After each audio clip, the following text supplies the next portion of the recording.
What if I tell you that Amnesia, Outlast, Layers of Fear, and many more have one thing in common, and that all of those games wouldn't be the same if it wasn't for this.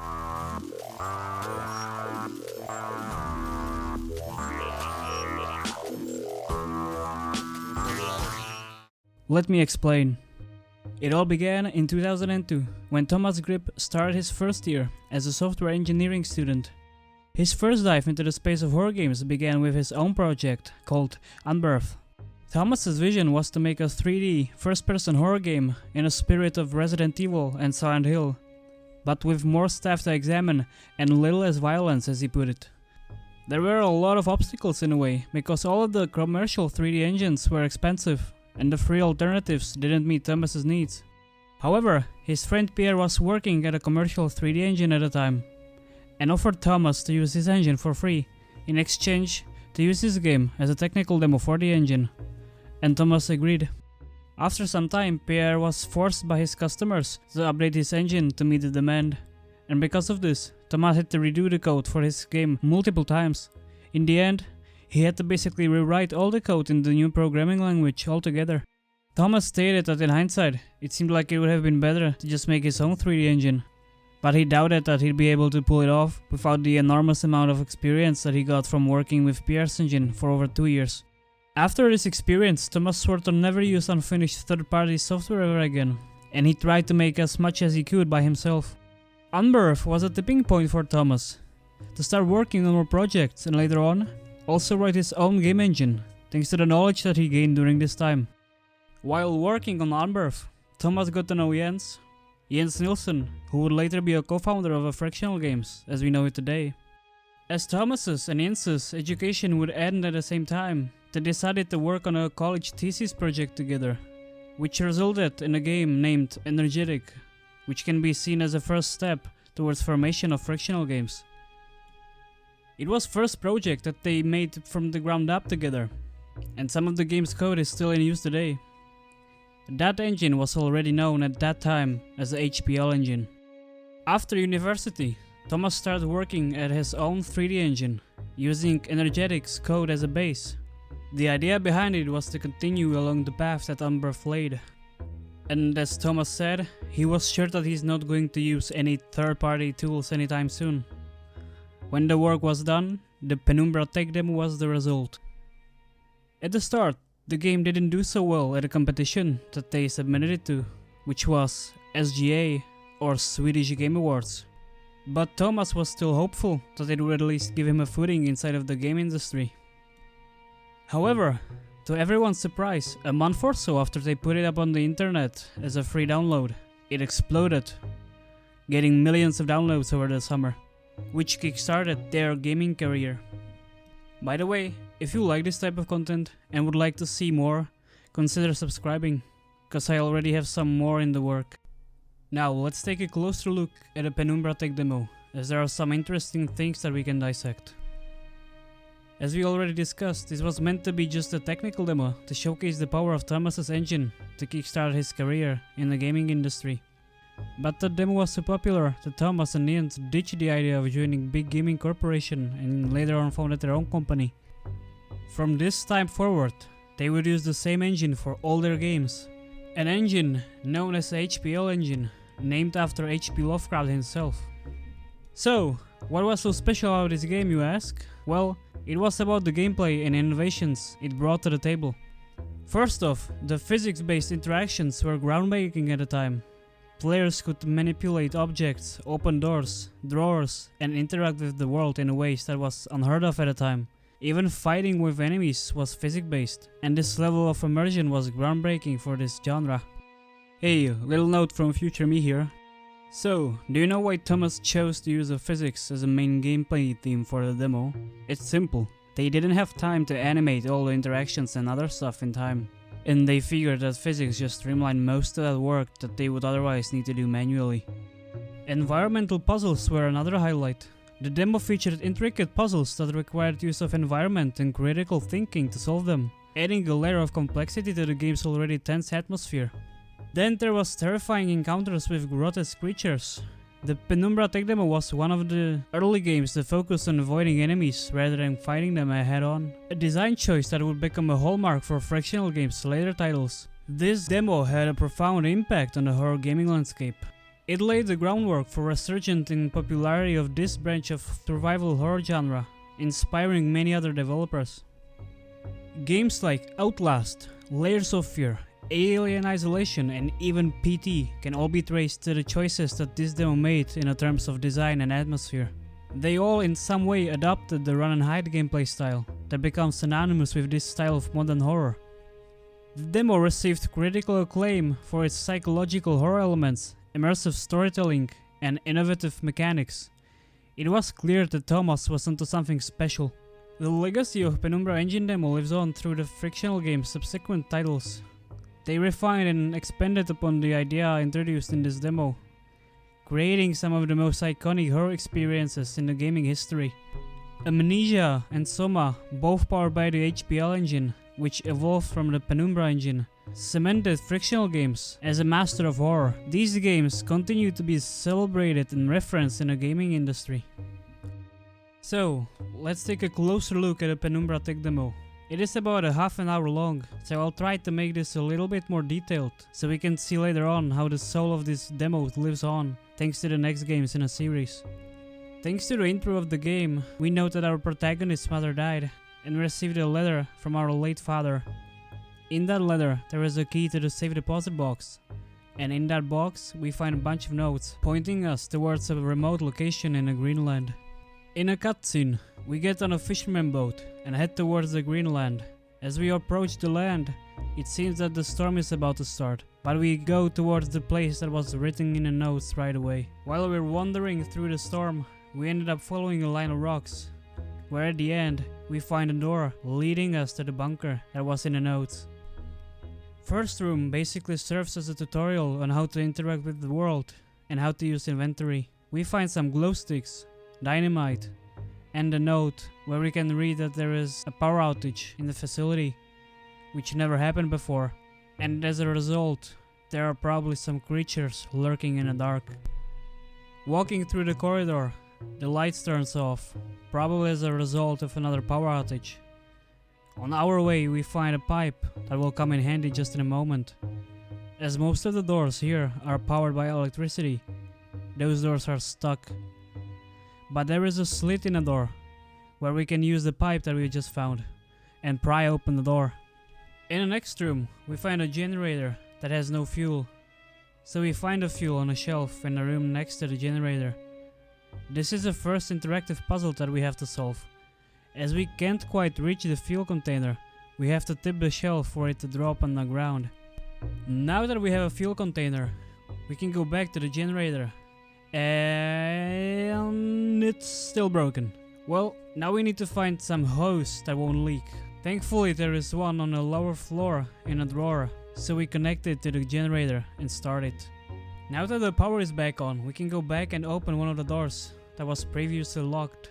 On the way there, we find a broken key in one of the doors, so we take it, just in case. One thing now is that we need to attach the numlock back to the door. The first thing that will happen when we enter the room is that our protagonist says to himself that he feels like cautious is required ahead. Plus we get a small tutorial about the possibility of leaning with Q and E respectively.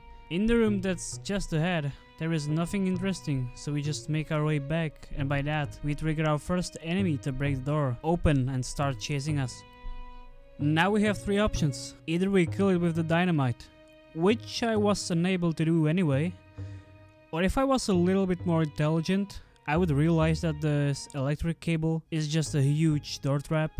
Well, and the final option is that we can just escape from the room, which I did for now. Now, going through the ventilation to the next part of the facility, we can find some liquid in the jar that will totally come in handy later. As we approach the next door, the ventilation hatch breaks, and we must figure out how to reach it. The best way is just to move the boxes and get into the ventilation. In the next room, there is a note on the ground, where a code for one of the doors in the facility is written. Continuing through the hallway, we encounter the next environmental puzzle that we have to solve. So basically just use those levers to lower and raise those industrial car jacks to get to the cable.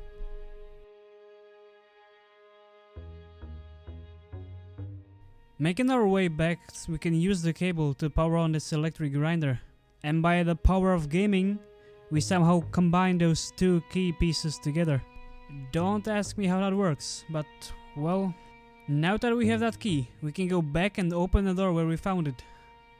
There we find a hatch that we need to reach again. Thankfully we have a little helper this time that we need to avoid while doing so.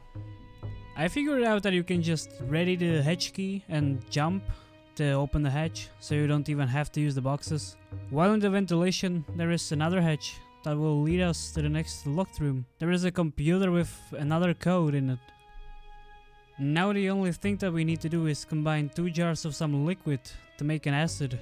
By the way, that second jar of liquid is where the first encounter with the monster is. Now that acid will break a lock that's located in the first room of a facility where we entered. Inside is a keycard that will let us access the next door located all the way down in the room with the generator. When we get there, there is a bunch of noises and what looks like an elevator full of blood. Our protagonist loses consciousness, and that's the end of this demo. Now, let's continue our story of Thomas and Jens. With the success of Penumbra tech demo, Thomas and Jens decided to start their own company, well known today as Frictional Games, which was officially founded in January 1st, 2007. The tech demo would serve as a base for their next project, Penumbra Overture. Not only the engine would be used for their next project, but also the settings and story, as Penumbra Overture would follow in the footsteps of the demo. As Jens said himself in a post on their website in August 2006, the updates to the full game over the demo were pretty big, including things like greatly improved AI, more stable physics, addition of full real-time lighting, motion blur, depth of field, and advanced fogging. Jens would continue to update people about the work on the game throughout the year leading up to the release on March 30th, 2007. When he also announced that they are already in a full throttle on the next installment in the series. In August 2007, they updated the game with various fixes and quality of life features.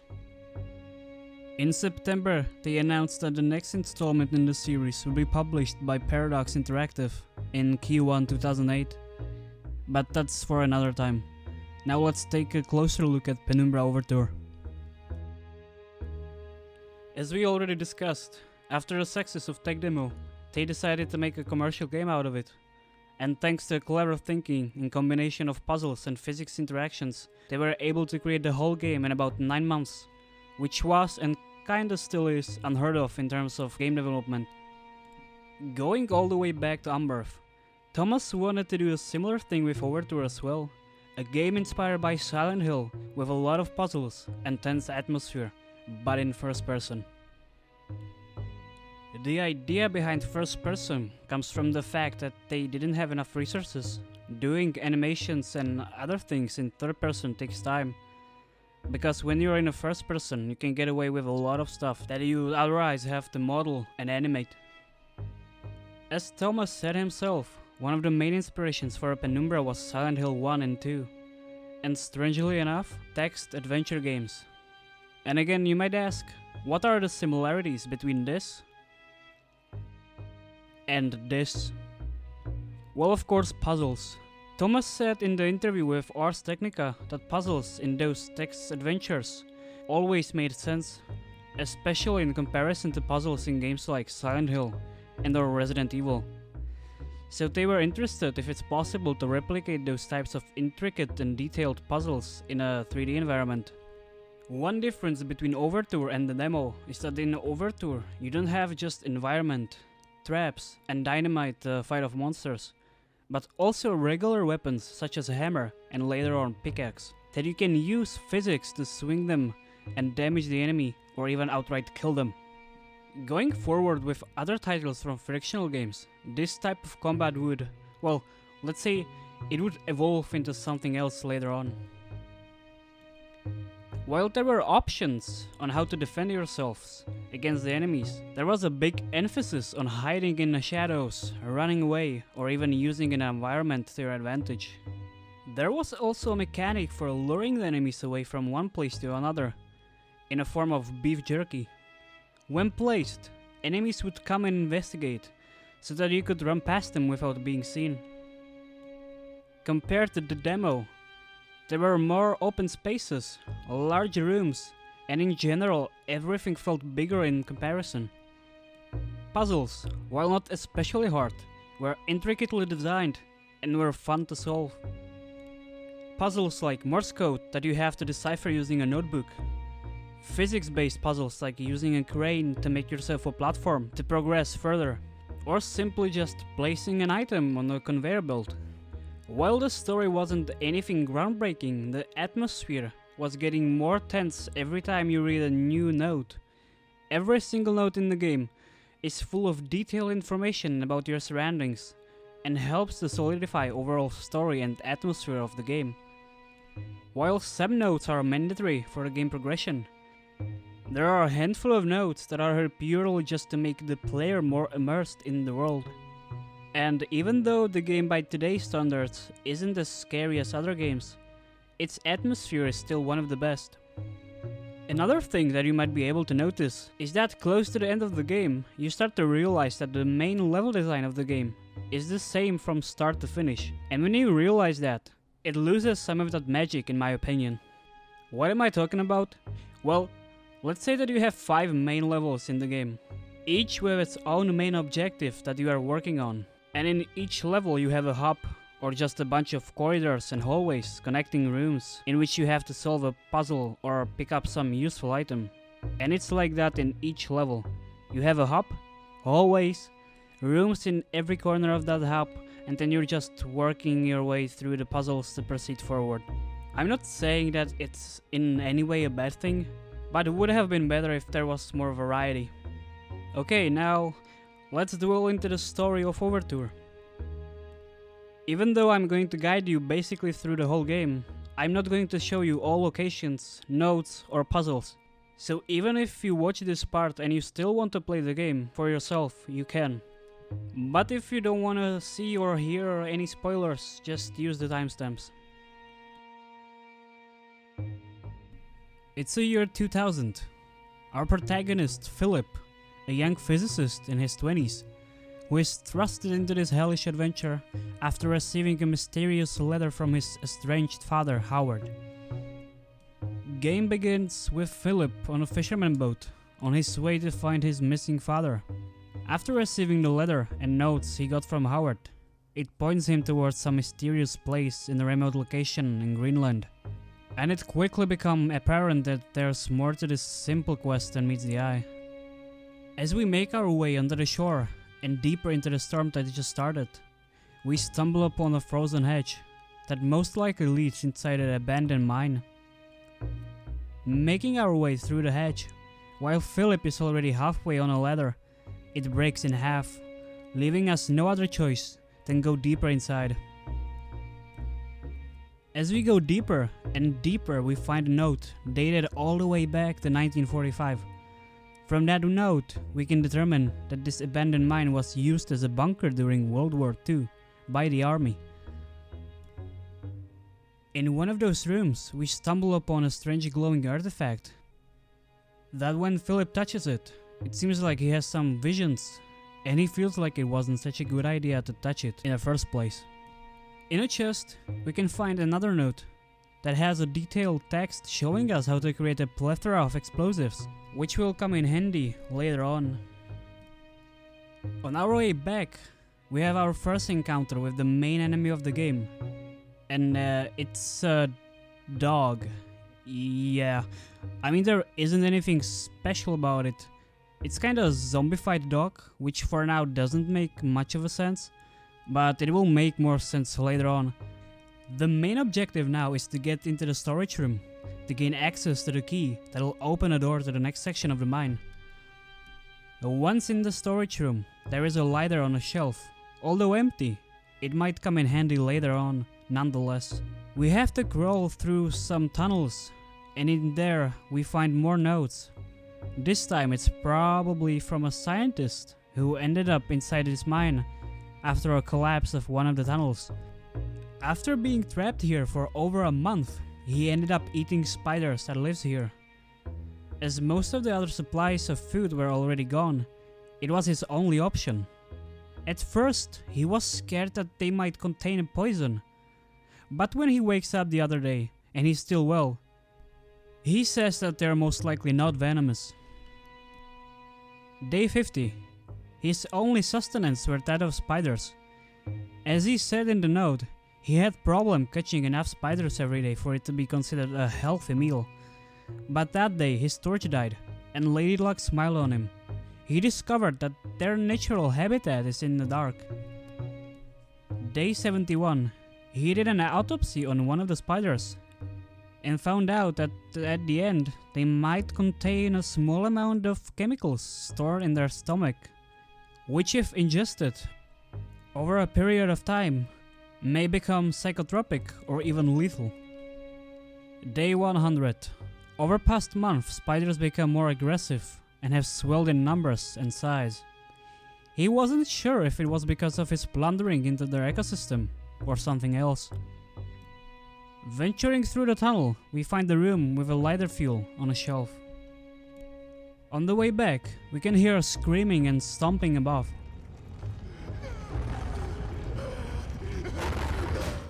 Going up the ladder, we find splatters of blood everywhere, and it looks like someone was dragged across the floor. New doors open, inside a key, and another note from the scientist. Day 200. Spiders become overly aggressive. Scientists blocked the entrance to their lair and barricaded himself inside the only room with a door lock. There is also something written about him recovering from a minor operation, a simple amputation of a non-vital organ. Glue-like substance forming on my tongue, and I was forced to accept that it had become infected through the constant toxin ingestion. Day 300. There is a description of another cave-in happening when our scientist tried to go back from where he was fleeing. As a result, he was forced to go back to his room. After reading this note, we make our way to the next room, and well, he actually cut off his own tongue. It's right here on a shelf. Well, now that we have the key, we can continue deeper inside the mine. Thanks to the note, we know that we have to get rid of the rocks blocking our way forward. Finding another note right where that cave-in happened, and it's supposed to be some kind of a puzzle.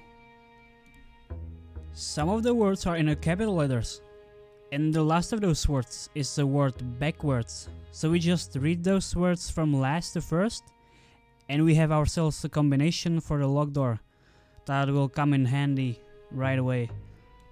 With the code in our hand, we open the door and go into the next location, solving some other puzzles. Using one of the notes that we got earlier to create not an explosive, but a fuse that we can now use to blow up those rocks we have in a way. Only thing we need to do is pick up a TNT barrel that's close by and we are set. In the next location, we have to start a generator so that we can open a motorized gate. In the same room as the generator, we can find a manual on how to operate it. But before we can do anything, we need some other stuff. Going through the hallways, we ended up in the radio room. There is a walkie-talkie on the desk. When we take it, it starts picking up a signal, a Morse code. On a desk, next to it is another note, where we can find out that there should be a fuse on top of a shelf in a storage room. As we walk into the storage room, there is indeed a fuse on the top shelf. After we throw it down with a broom, we can pick it up and get to the generator room. Only thing that we now need to start it is to throw this welded box down the pit. Inside is a battery. After inserting the battery and pressing down the lever, one of the fuses will blow up. So now we can insert the one that we just got from the storage room. Now we just proceed step by step as the manual says, and the generator is on. Now we have electricity back. Now it's time for the Morse code. Back in the radio room, we have to decipher the code using the note that we got from the storage room. When we walk to the numpad, someone starts talking through the radio that we have. Good day. Good day, can you hear me? Well, I hope that your ears are working better than your tongue, so that you might use them to listen to my words. You have turned on the light at the end, beginning and middle of the tunnel, but some things remain shrouded in darkness. My emergency message I hope has helped, but what you need now is through the wall hole to the right of the fence. Go now, there is no time to explain. Well, in fact, time is one of the few things we have in abundance down here. But surprises are spoiled by such catty curiosity. Moving through the corridors, there is another note from some scientist about some tests conducted on the site. So it looks like this facility was used for some experiments and testing after the war ended. Walking by, we find another note on a table. In there, a detailed description log of an excavation that was happening here. A personal note about what was happening here while the excavation was in progress. That miners were hearing human screams at night. But they ended up saying that it's just a hallucination because of dehydration. They did find some artifact, most likely the one that we saw at the start of the game and throughout the game, as it serves as a save point. After finding that artifact, the company that's behind this excavation ended up deploying a Xeno team in order to further extract the true nature of the artifact. After some time, that same Xeno team headed deeper into the cave as an expedition to find more, but they never returned. After this, we make our way picking up items and other things that we need to progress. And on our way to one of the items, there lies a book in a locker. It's a Inuit mythology. There are some information about how people still believe in spirits and ghosts, and that Inuits are missing something in their life, and that something is a Christian god, and stuff like that. Well, guess the author of the book didn't believe in any legends and myths. Which is kinda ironic, considering what turns will next installment in this series takes. But that's another story. Well, and after that, we pick up all the necessary items. And ended up controlling this industrial excavation drill, when our friend on the phone calls once again. As we enter the next room, the door is blocked, but not for long. Yeah, a huge worm is coming towards us. As we escape, we make our way to the next room. As we walk through the facility, we ended up in some kind of a laboratory, where we can find a dissected worm. Entering another room, there is a huge hole in the wall, and a bunch of worms in what looks like some sort of a terrarium. There is a paper that we find later on, and if we turn on lights, it all turns purple, because the lamp is a UV light. Someone was writing all over the walls, and that blank piece of paper we found is actually a secret code to the door for the next location. Walking further into the facility, we can hear our friend again. Really, the hunger is becoming rather uncomfortable here. How far away are you? You cannot be far. I am held captive by a wall of stone in the northeast of the mine. As in any drama, there are many roles to be played. You must act the scientist in mixing potions, act the renegade in plots of destruction. On your travels for the tools with which you were fashioned by rescue, you may discover the place of my last meal. Be careful. The shiny, solid floor of water is not as solid as it seems. Poor Red was almost swallowed whole. The two foolsy men who plummeted into my domain have long since departed, though not I expect from whence they came. I ate ravenously of biped meat that day, but Red promises feasting only began when the man became pungent, when the stench of life had gone, and only the sweet aroma of decay remained. After this, we can find a note from those guys that our friend most likely ate. In the note, there is a personal testimony of a guy named Joe. Never mind. And there is that he and his friend broke through the ice and ended up in this cave system, where they fell in the icy water, both on the other side of the lake. Walking to the other side, there is a hand with a crowbar in its grasp. Cutting off the arm and taking the crowbar, we make our way to the next location. An ambush. Worm rushing towards us. As we close the doors, jumping across what seems like some kind of acid. Closing more doors, breaking through the barricades, and finally at the end, we break down a pillar. That will stop the worm from following us any further. In the room just next to the pillar, there are a bunch of chemicals that we pick up, as they might come in handy later on. Going through the hallways into the next room, we find a chemical mixer that we can use to make an explosive, with the help of one of the notes that we found at the start of the game. When the mixture is done, we have to carefully go across those wooden beams, not making any sudden movements, because if we do, the mixture is going to explode in our hands. Now we just place it on the rocks and add a fuse that we found next to the chemical mixer. Now we just slide a fuse and wait for it to blow.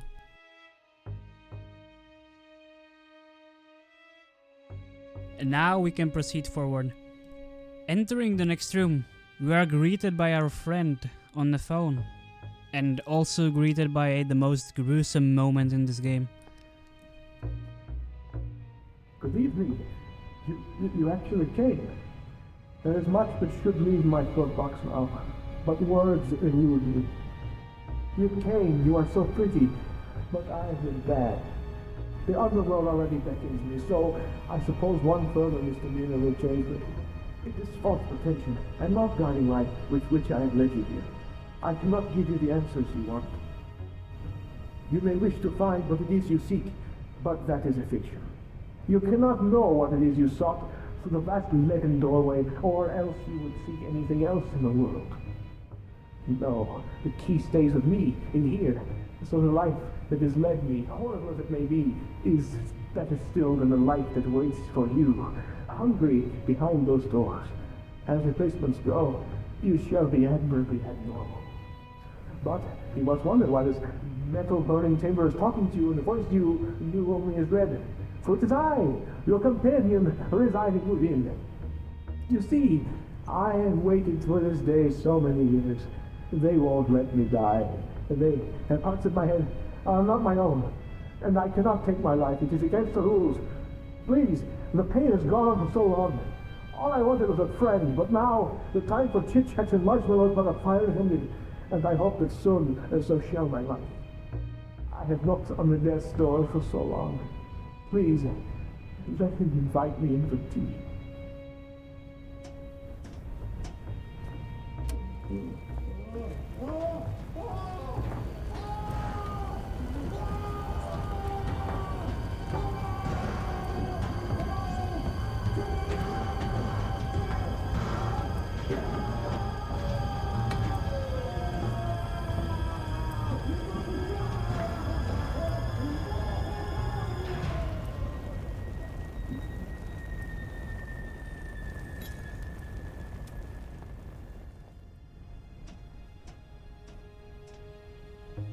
Well, now this is behind us and we have the key.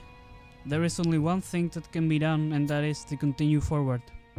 Unlocking the door with the key we got from the Red, which is the name of our now dead friend, we can find a note in the room where he lived for probably past 20 or 30 years.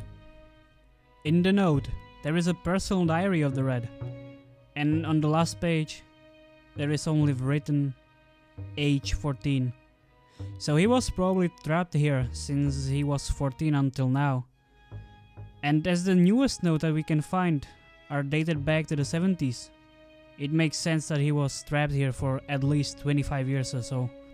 Going past his den, there is electric box that we can open and cut the wires inside.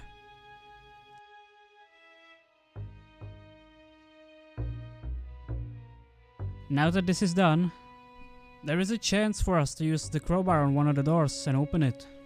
Right behind it is another note, with the names of the staff that was posted in this facility, and one of the names is of our own father, as a chief translator. Walking down the spiral stairs, there is an exit sign above the door. As we walk through, there is a figure at the end of the hallway. As we go forward, all lights turn off, one by one, until there is only darkness, and then...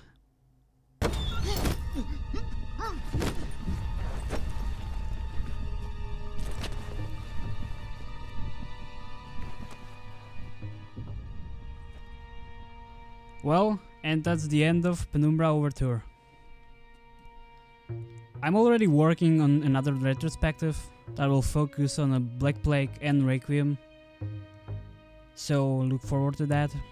Well, anyway, thanks for watching the video. I hope you enjoyed it. If you haven't, well, post a comment about it and what should I change or make better next time. Subscribe so you don't miss the next video about the Black Plague and other content that I'm working on. Bye!